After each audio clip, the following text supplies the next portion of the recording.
It has been suggested that multimedia learning opportunities, when grounded in research-based theory, may provide a learner with an enhanced learning experience. In order to begin understanding the vast body of research surrounding multimedia learning, it may be helpful to learn some basic principles. Traditional learning occurs when words on a page are read, and a learner begins decoding and processing those words to make meaning of them and to make connections. During a typical day, students are asked to read books, articles, and journals, and are asked to comprehend what the authors have written. Pictures are also a method for learners to gain knowledge, especially when the concept in the picture is clear. If the picture is confusing or cluttered, then the learner will be confused. Pictures are an excellent addition if used correctly, but pictures alone may not be enough.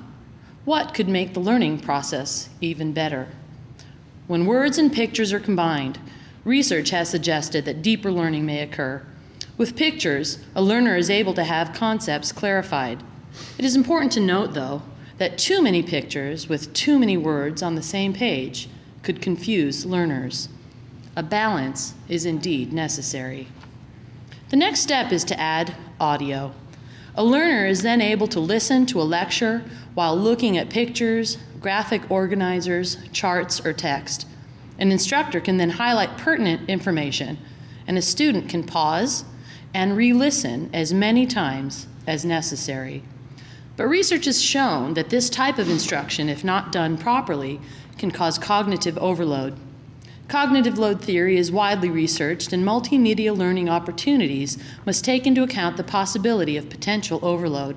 There are 3 types of load, and we will examine 2 kinds: intrinsic and extraneous.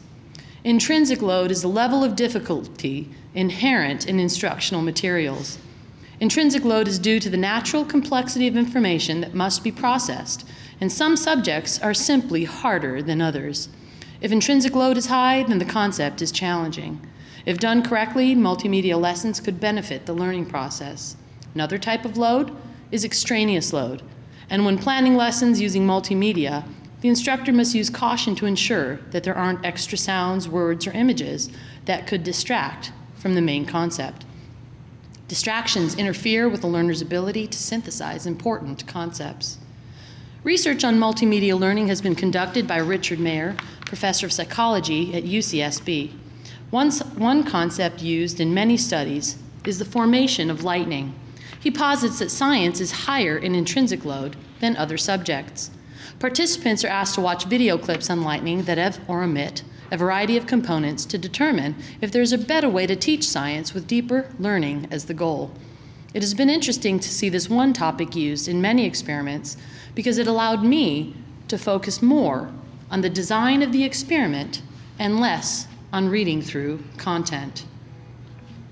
The redundancy principle is another area examined by Richard Mayer and his associates, and they performed experiments to determine if redundant material was helpful in learning a concept.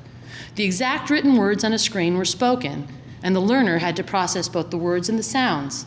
The results were negative. Redundant material is confusing. The results for retention tests were inconclusive, and retention tests assess how well a student is able to regurgitate information learned.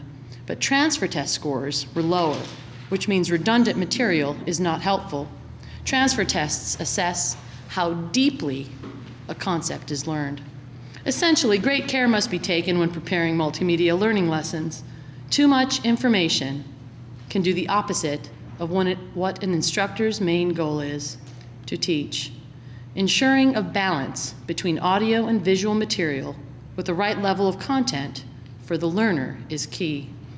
Listening to information that an instructor has recorded is an invaluable component of multimedia learning. One major benefit of a recorded lesson is the student's ability to pause and repeat information as many times as needed. The second time through, a student can possibly pick up on information missed the first time.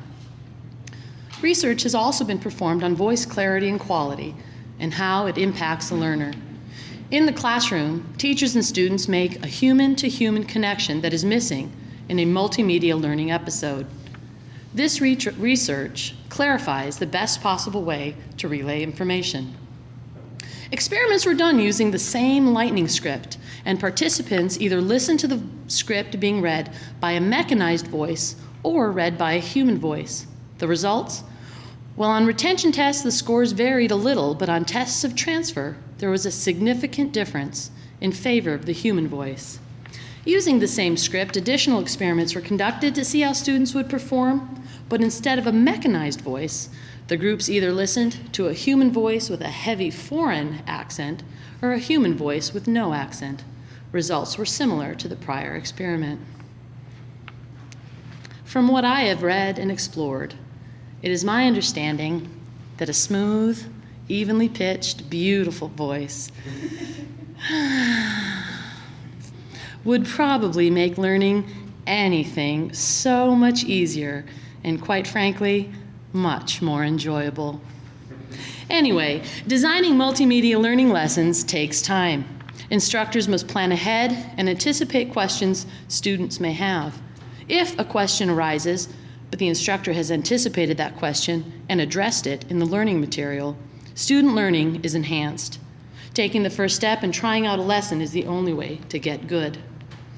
Educating students so they're able to transfer what they have learned and apply it is the goal. This is why transfer test results are so interesting to researchers and why retention test scores are viewed as less important. Critical thinking and deep learning can result with planned multimedia lessons.